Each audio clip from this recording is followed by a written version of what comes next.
Hey man, hey, I just wanted to hop on and make a little vid about some stuff that I do sometimes that I've found to be helpful.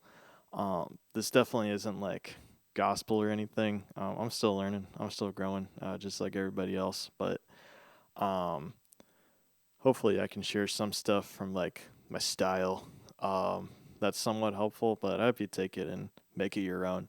'Cause I feel like everybody's got a very like unique artistic voice.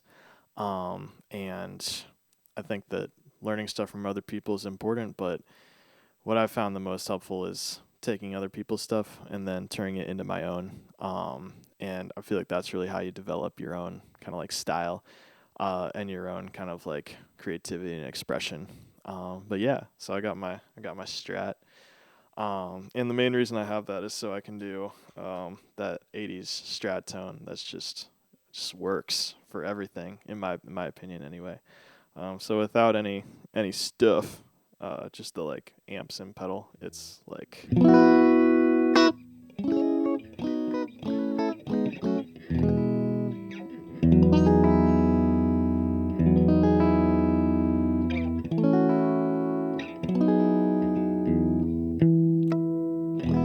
so yeah, I dig it. I feel like with Strats I have to set the amps pretty dark, otherwise they get like really bitey. But the thing I like with Strats is like a lot of compression. So you get like the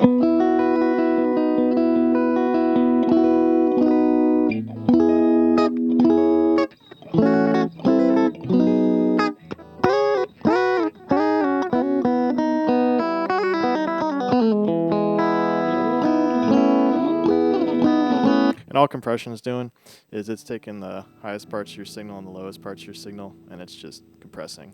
So reducing the dynamic range. Why that's nice is humbucker guitars just have more like natural compression via the pickups than single coils do. And so I like to play a lot of like complex chords on single coil guitars just because like they usually tend to be less like beefy than humbucker guitars, and I feel like they can support like all that like those huge voicings that on like Les Paul would probably just sound really muddy. But I feel like the compressor, adding that on helps it to be more like glued together. And then I got my chorus pedal. It's not even a stereo chorus. I want to get one, but maybe someday. So yeah, we got a vibe. And yeah, I think one of the first things that I would say that I've learned is taking lines and being able to kind of like thicken them up. Because a lot of times as guitar players, we have to play like single note lines, right? So we got something like.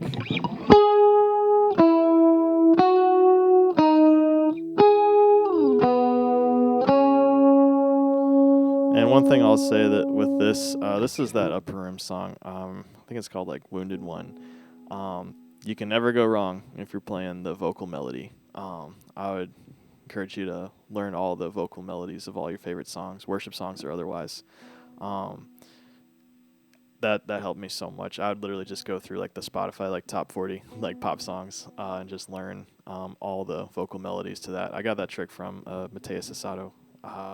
Got to give credit to the goat. And it really helps a lot because like whenever you don't know what to play, you can just double the melody. But yeah, so we got a line like that.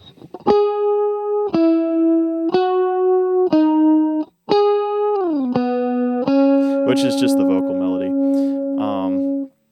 It sounds a little empty. Like it's cool, but I think we can give it a little more room to breathe. And I think a big thing that helps with that is delay for parts where there's a lot of gaps in between the notes. Um, so we could go to delay. Another option that we have is just doing like eighth notes. So like picking and giving that extra kind of body without putting any pedals on. So like with just picking more, it'd be like.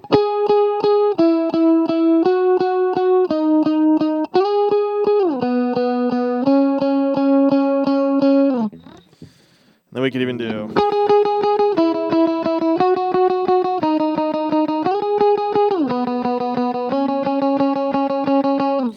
my favorite things to do. And this mainly works with songs that are either in the key of E, F, F sharp, or G.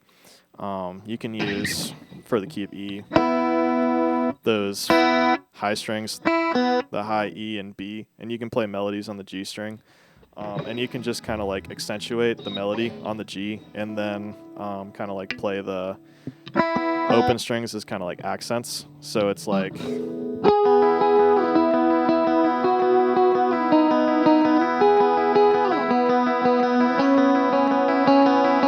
And what I mean by that is I'm kind of like picking the G string a little harder, because if I didn't, it'd be like. That's me accentuating the open E, which kind of sounds a little weird. But if you pick the G string harder than the other ones, you get the melody shining on top. So like the.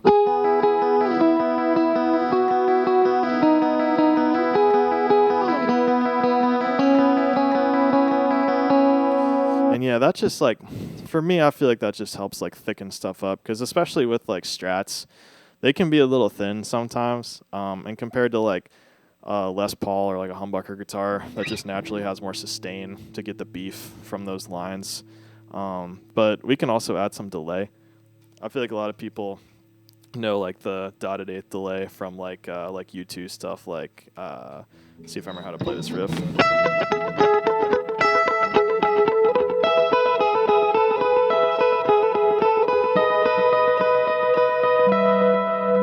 But it's useful for other stuff too. So you got like.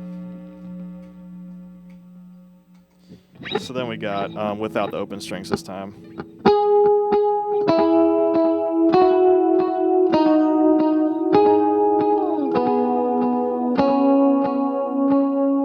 That's cool. Fun fact, forgot this song's in 6/8. So let's actually change that to a quarter note and see how that would sound.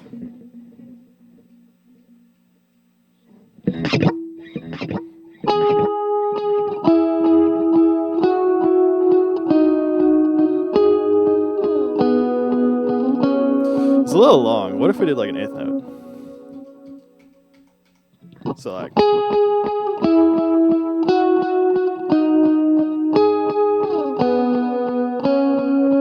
Yeah, there we go. That's nice.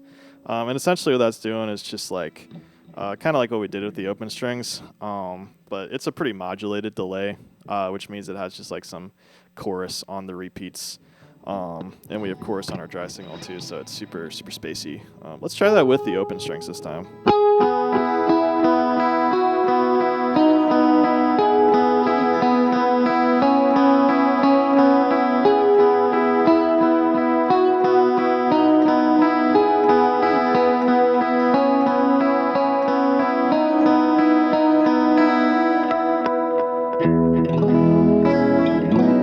Yeah, that's really nice.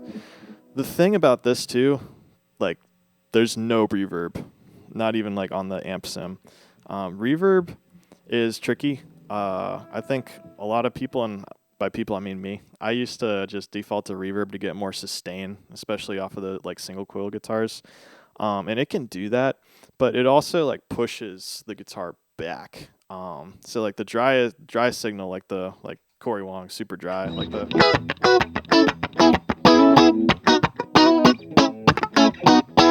Is like the most kind of like in your face, like up front, and then the more like verb you add, it pushes it back. Versus delay is just your signal, like repeated over again. So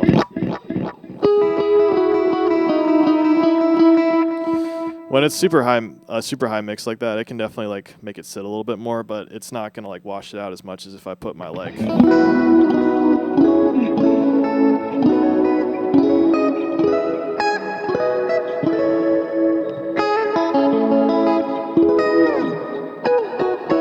As I put like my medium verb on, and then the big verb is just like super washy. The thing with reverb that's kind of counterintuitive is like, as the song gets bigger, you want to use like generally. Again, this is all like general subjective stuff, but what I've found is what I used to always do is I used to turn on like a bigger and bigger reverb as the song got bigger and bigger. And what that was essentially doing was, as the song got bigger, my guitar was like getting pushed further and further back, which is cool sometimes. But what I found, and like this is a thing of like turning off effects, like is an effect. It's just like a weird mentality kind of deal. But yeah, like a weird thing is that in down moments, like when the drums aren't playing and stuff, a lot of times is when you can get away with like the most reverb, which is like weird to think about. But I think like playing like super like confidently with like huge spatial effects in the down moments like can sound so cool. So like if the band drops out, then I got the like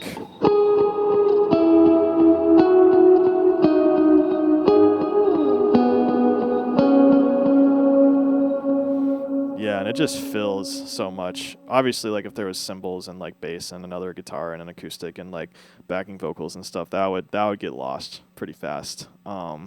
Sometimes, a lot of times anyway. But when it's like just you, it can sound really cool. Just to like, even if you're playing like triads or something, just following like the progression. Like let's grab like another song, and I'm gonna switch back to dotted eighth.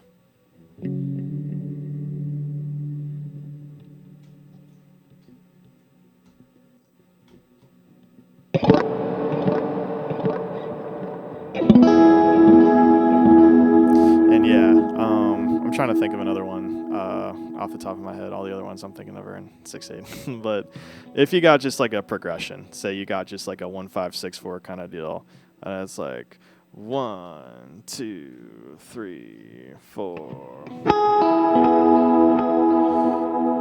Gotta get my mind back into 4/4. Sorry. 1 and 2 and 3 and 4. Yeah.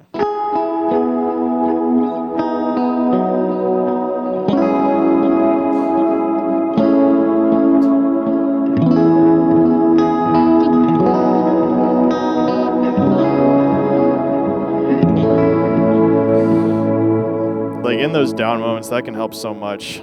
So you have to use like less like static pad. One other thing too that I found that's super handy is with triads, you can find a lot of cool kind of like lead sort of things just based off your triad shape. So you got like your A like kind of shape like triad, right? And something that you can do is literally just, since it has the third, which in E is G sharp on top, you can make a whole ton of stuff by just going like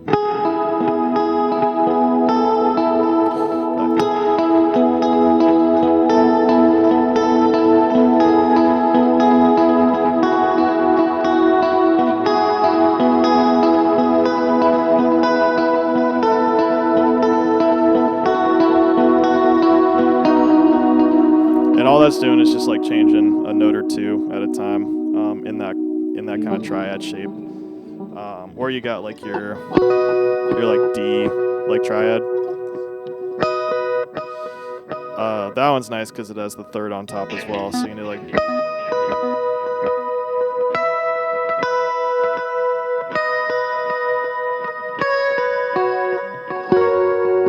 If you want to play in like B.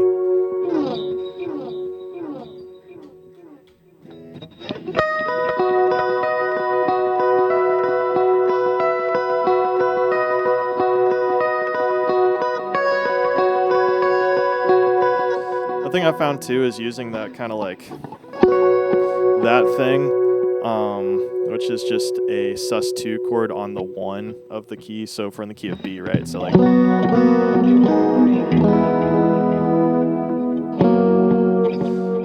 That, but you can play that a few different ways. Like you can play that up here, or you can play it.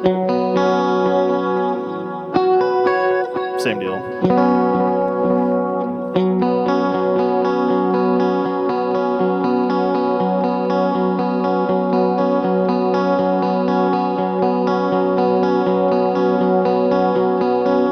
Since there's no like third in it, it doesn't really like suggest like any like sort of like harmonic kind of deal. It's a very neutral chord, and a lot of like songs from like the 80s would use this to really great effect. I can't think of any off the top of my head, unfortunately. But like say like an E, for example. So like what we want to do is we want to find our 1 chord. So in the key of E is E. So then we come to that A shape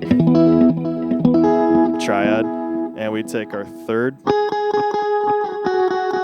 move it down. So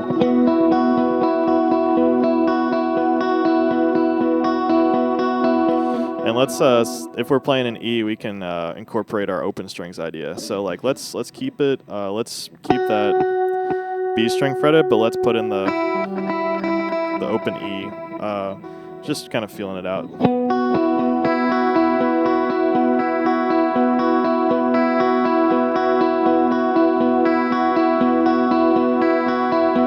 And it's like you could literally play something like that for the entire like verse or like chorus or something. It sounds really cool. A lot of songs that do that kind of deal. And yeah, I think another thing too, with like the triads and stuff is like, trying to think how I want to say this.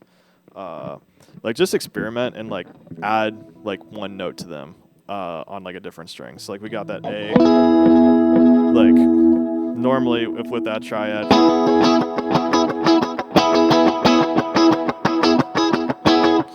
like that shape's cool, and we don't really use the E string a lot of times when we play that triad. But what if we just add just a random note to that triad on the E string using our pinky? Like let's say we add, the easiest would be just this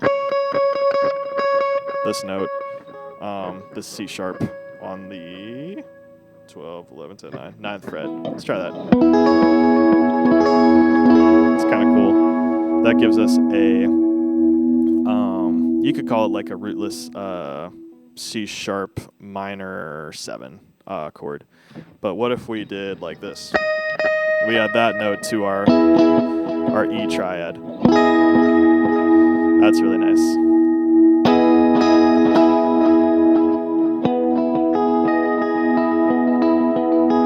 What if we switch back between them?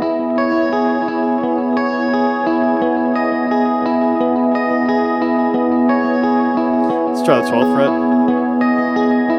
Right here.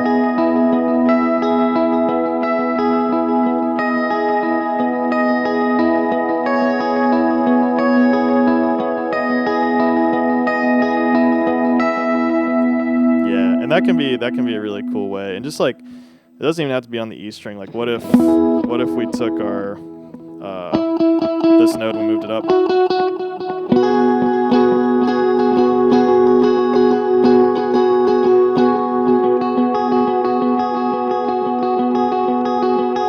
Which is just that shape, but instead of this note, we move it up. That can sound cool, like going back and forth maybe. Like, let's try.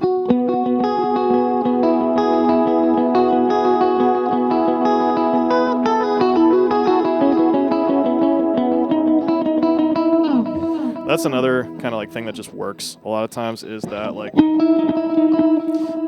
little half step thing. That works in a lot of, pretty much any like Ionian feeling song, which is pretty much every worship song, and a lot of songs. Southern rock is an exception. A lot of that stuff's in Mixolydian. But what you can do, like say we're in the, I hate to keep using E. Let's use B. So we're in the key of B. And it really works well on open strings, so sometimes you got a capo, which we'll talk about in a second. But let's find the root note, which is B in the key of B, which happens to be an open string.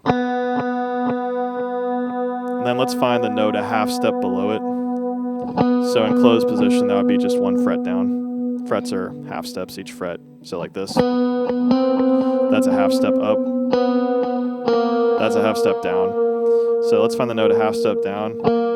And it's the 3rd fret of the G string, which is A sharp. And let's add that to that open string. And then one thing we could do to add a little more stability too is we can take the 4th fret of the D string, which is just the 5th. So like B is this, F sharp is the 5th. The 5th is one of those notes that just kind of works with everything, just generally. Not always, but generally. So like let's just kind of play just some combination of notes in a rhythm with the open B, that A sharp, that F sharp. So like.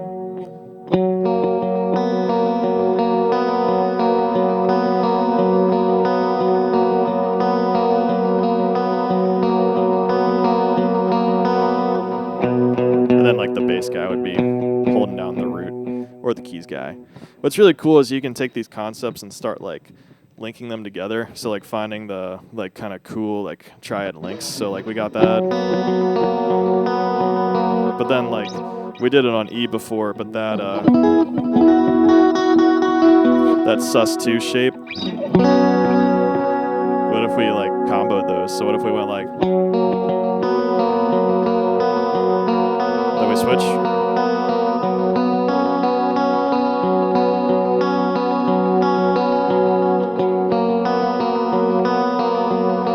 Maybe do a pinky shape here.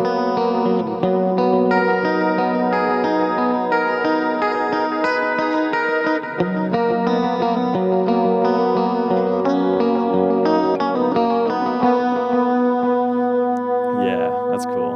Another thing too is like a lot of people hate on capos, but I don't know. Especially on like single coil guitars, I really like having at least like one open string that I can kind of like go to. Like let's use like key of A as an example. Like you could play it just like A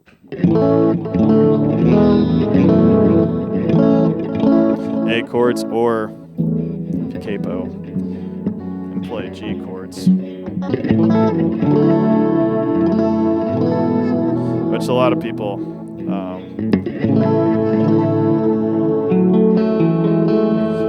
like make fun of people for, but I think it's super handy. Like every chord family, there's only 5 on the guitar: the key of C, the key of A, the key of G, the key of E, and the key of D. Everything else is just like either a bar chord version of that or a capoed version of that.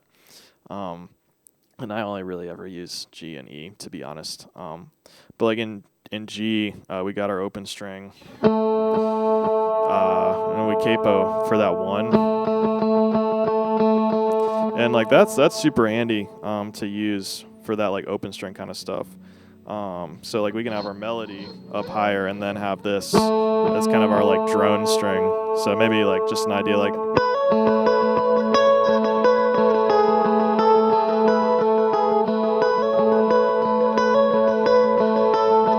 some reverb.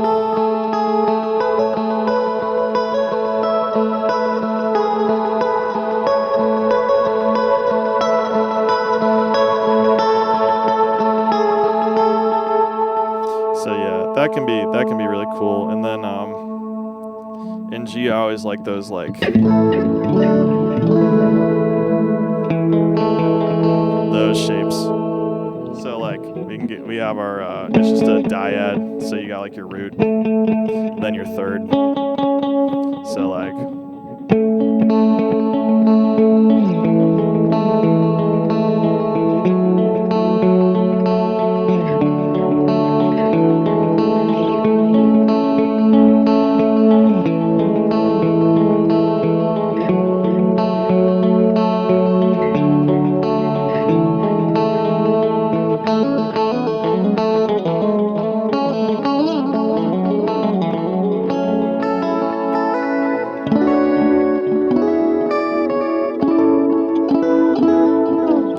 Shapes are really, really fun. I'm trying to think. And we kind of, one other thing too is like major 7th chords, just for like super majory kind of styles of music, just sound really cool. So like in A, like you got you're playing vanilla campfire like G-shaped chord, but like what happens when we take that top note and we lower it a half step? So we got our just like, but then it's like, whoa, that's a cool chord. Or we can get our third from here.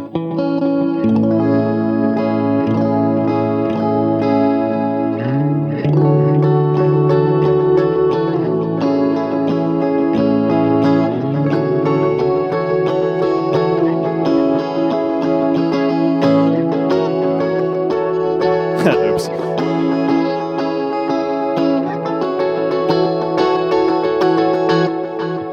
But yeah, the really nice shape for those in kind of closed position is this, like, it's like you got your like E-shaped triad, and then same deal, just adding notes on like the E string. So like normally it's this, but then you take this, move it down half step, then you got this, which is just so cool. And the nice thing about major 7 chords is that you can play a major 7 for the 1 chord and for the 4 chord. So in the key of A, it's our A chord, but then that's our D chord, but with the major 7.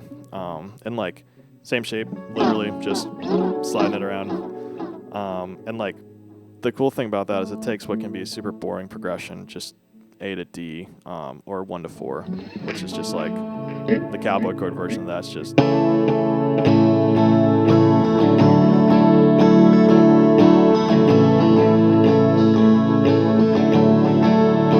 Then it's.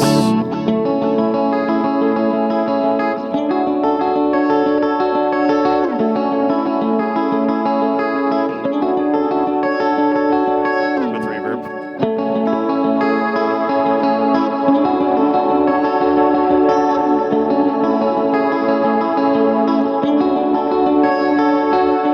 You can start getting fancy too. You can go like.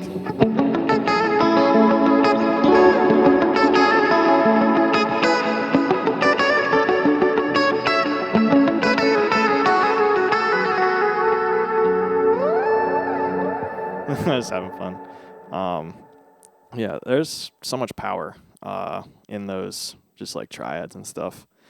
One last kind of tip that I have is everybody let's talk about the swells, right? So it's like, yeah, you're like, whoa, like.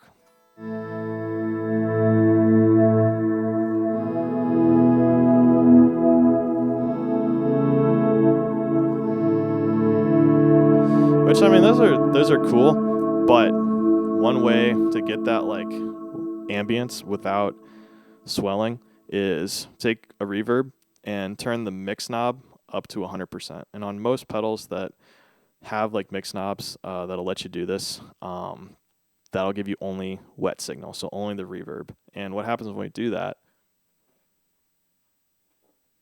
is pretty much everything you play kind of almost sounds like a swell.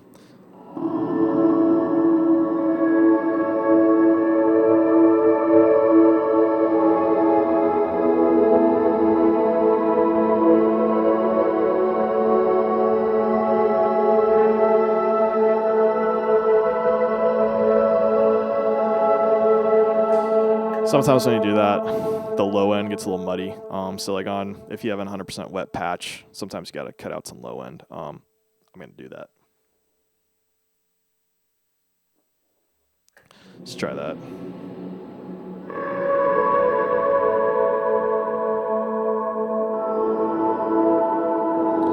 One thing with this too is every reverb pedal's different, but with mine, it works better if you pick like really, really lightly.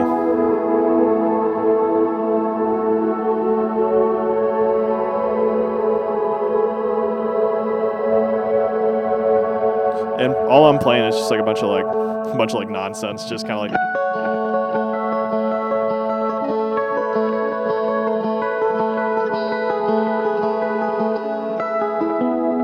As long as you keep it like consistent, just give it like a consistent input, like it can sound really cool. One final bonus tip on that is if you do that on like a shorter verb, like a short plate or something, it sounds really cool with like tremolo pick. Let's add some overdrive. So like.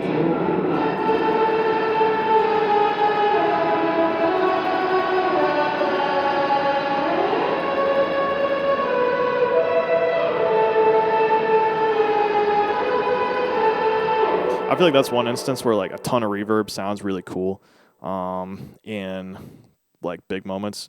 And the thing with that is you're not really like it's not really like even a ton of reverb necessarily. It's just you're replacing the dry signal with only reverb. It sounds cool with distortion as well. Let's try.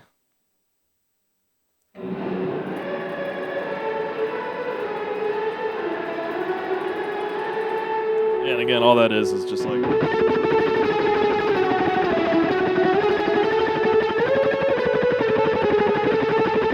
Just like that mandolin kind of technique, the like tremolo picking. Sounds a little silly without the effects. But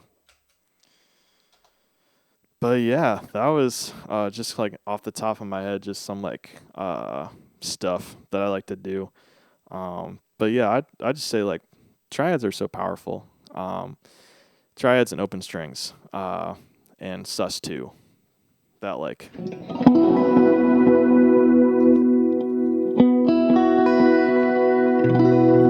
that shape is so helpful. And yeah, just like open strings. Open strings always. Like but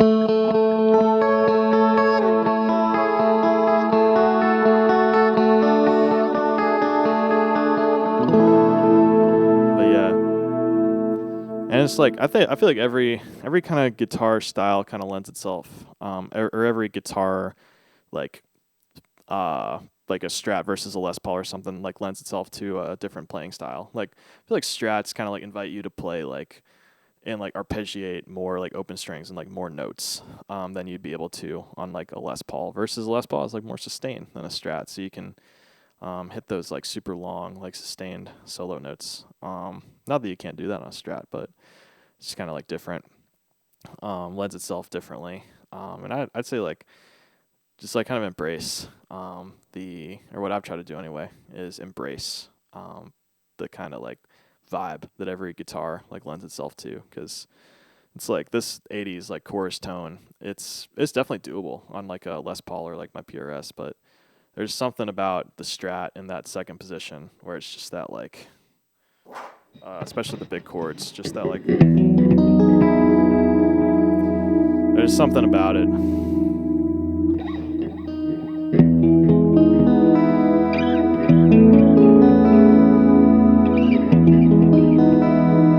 There's something about it that's just really cool. But yeah, hey, I hope something in there was helpful. And like I said, like I'm still learning. I don't still trying to figure out how to play this thing, honestly. So just like take this stuff and make it your own. And like it's all about fun, and it's all about expressing yourself. So I really don't think that like there's a wrong way to do it, TBH. But yeah, hope that was helpful. Peace.